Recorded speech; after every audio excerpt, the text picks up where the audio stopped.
Ya, bismillahirrahmanirrahim. Assalamualaikum warahmatullahi wabarakatuh. Eh, Bertemu lagi dengan mata pelajaran Bapak PIK ya di apa karena materi dasarnya mungkin sudah tersampaikan, mungkin Bapak sekarang ingin membahas eh, mengenai analisis bagaimana menentukan kadar kalsium ya. Mudah-mudahan kalian dalam keadaan sehat walafiat ya.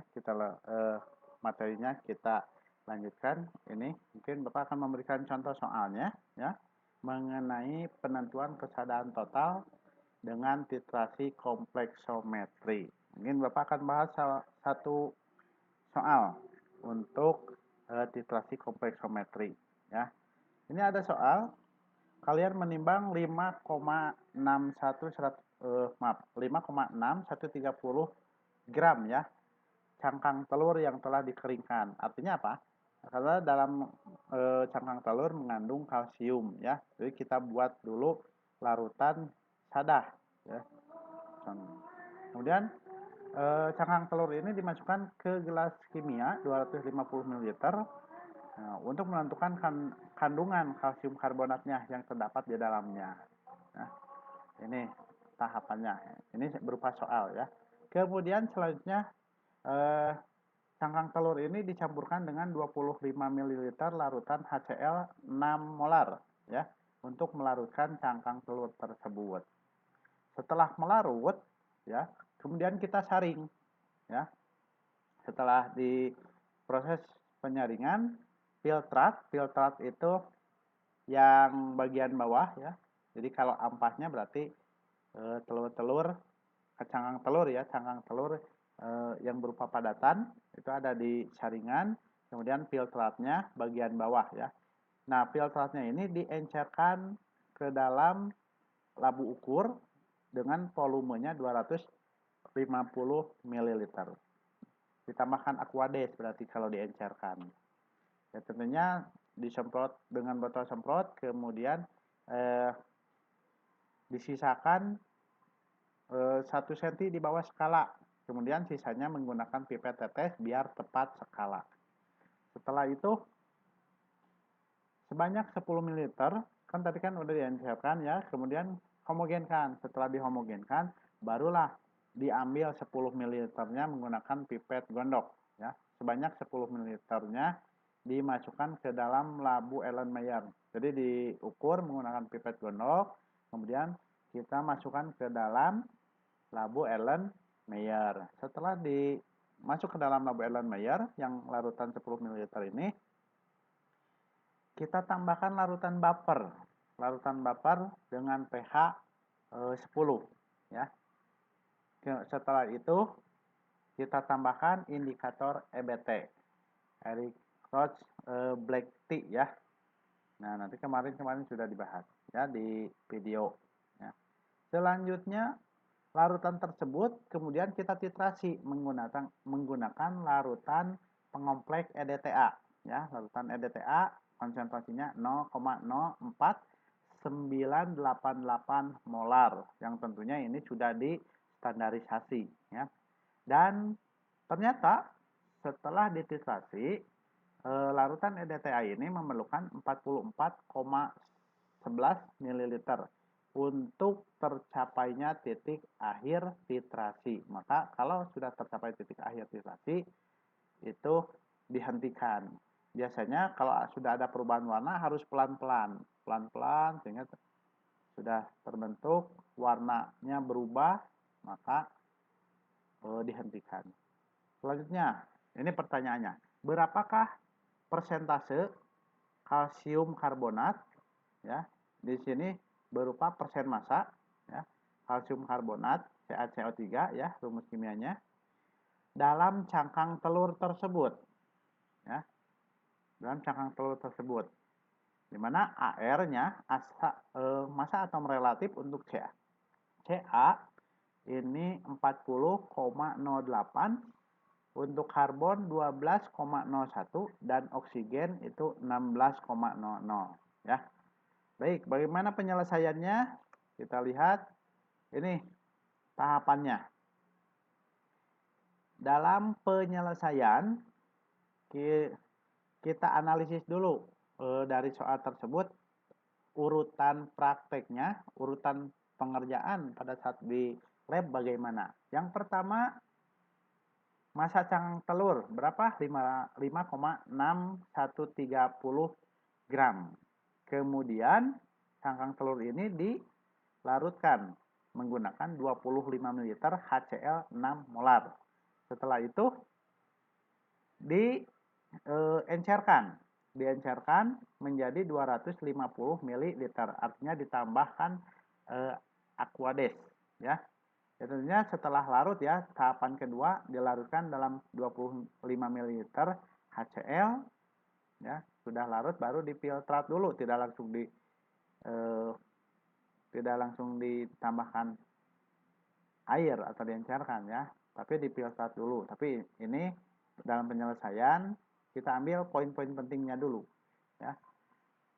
Setelah diencerkan 250 ml, kemudian 10 ml-nya kita titrasi, kita ukur, kita titrasi, tambahkan buffer pH 10, kemudian tambah indikator EBT ya.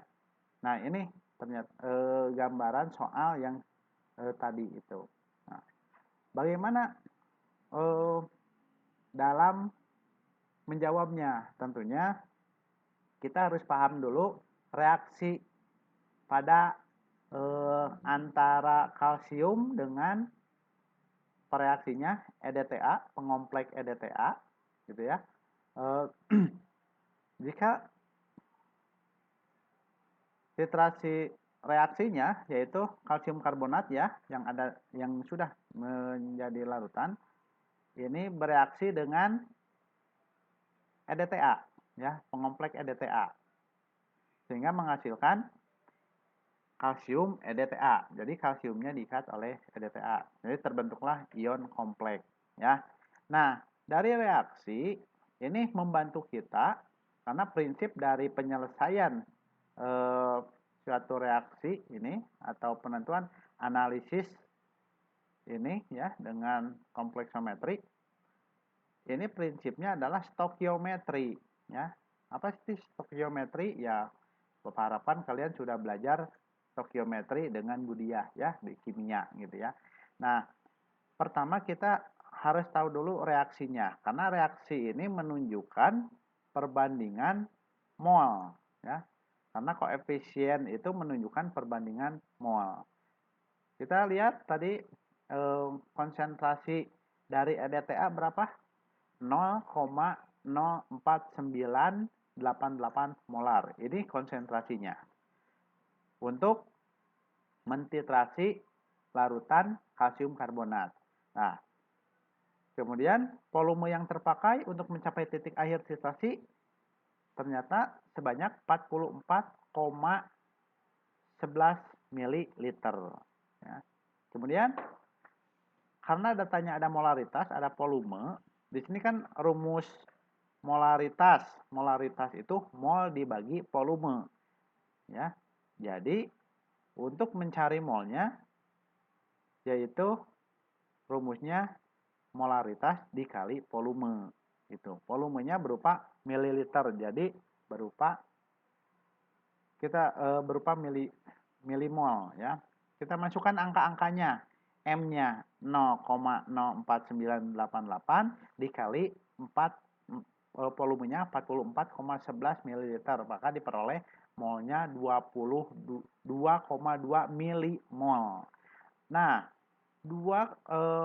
ini mol EDTA 2,2 milimol. Artinya kan dalam persamaan reaksi koefisien. Nah, mana sih koefisien? Kita lihat. Nah, ini koefisien dalam persamaan reaksi.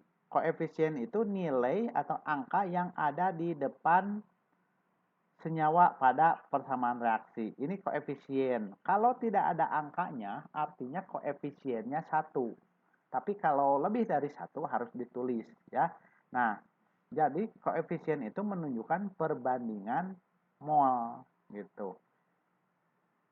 Nah, berarti jika eh, mol EDTA-nya 2,2 milimol, maka mol CaCO3-nya karena 1:1 berarti sama ya 2,2 milimol mol CaCO3-nya.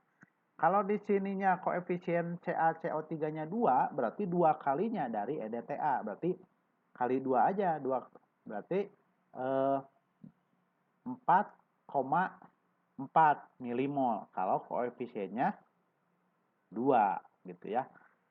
Karena ini koefisiennya 1, maka molnya mol CaCO3 juga 2,2 milimol. Selanjutnya, dari mol ini kita kan tujuannya mencari kadar kalsium karbonat kan ya, dalam bentuk persen massa.